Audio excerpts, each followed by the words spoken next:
Sexual sin number 3. Abraham and Sarah being the sister of Abraham. Now, many atheists are aware of this, and they love to throw it in the face of anyone in belief to say, well, Abraham married a sister, and that, I know, is a violation of Torah. So the guy who started your faith was violating the Torah command. That's a pretty big command. So let's kind of look at this for a moment, and we have to think, and the answer to that is yes. Abraham admits that Sarah was a sister. There are 2 issues involved. Okay? It's a competing issue, and which one takes precedence. Now we know from Genesis 26:5, Abraham kept my Torah. Okay? And what we have here is you cannot do this with your sister, but at the same time, you can't marry, from Deuteronomy 23:3, no Ammonite or Moabite, or their descendants may enter the assembly. And we know continually about being unequally yoked. That's a huge issue. Do not be unequally yoked.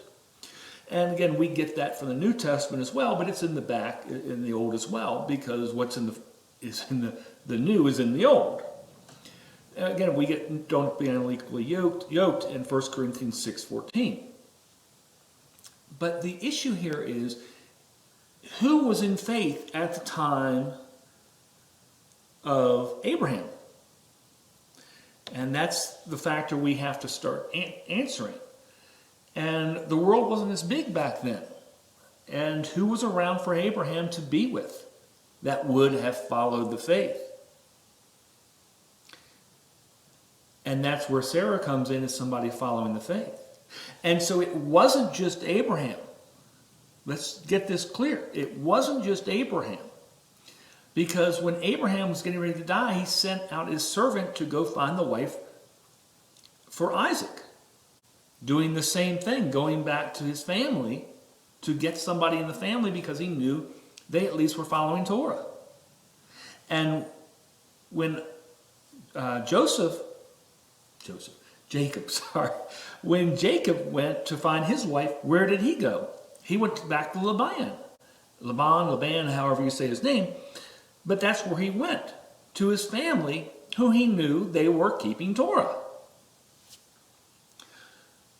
So when you have a situation of being unequally yoked versus a situation of a family, it appears to be, because we know that Abraham kept the Torah, he would have seen these competing issues and would have said, okay, this one takes more precedence.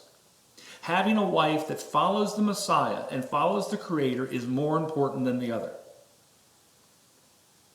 That's an important issue. And so when somebody comes to you and says, well, that's, the whole thing from your faith is false, that's that great answer. Abraham kept the Torah. He thought about it. He was concerned about it, and he did the right thing. Now, that's my opinion on how the thing works out. I know there's competing issues there, and how does he deal with it, but I know that's what they did, and it says Abraham kept the Torah. I don't think he would have said Abraham kept the Torah except on this issue. Now, did he sin? Sure. Was he perfect? No. Or any of us. I mean, my goodness, how many times do I sin? So I'm not trying to say it like that. But again, it is my opinion on this matter, but it's a very strong opinion that Abraham would have thought about this as somebody following Torah. He may have even asked the Creator to say, what should I do?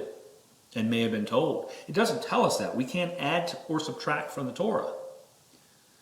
But it's not outside the realm of possibility that he did this.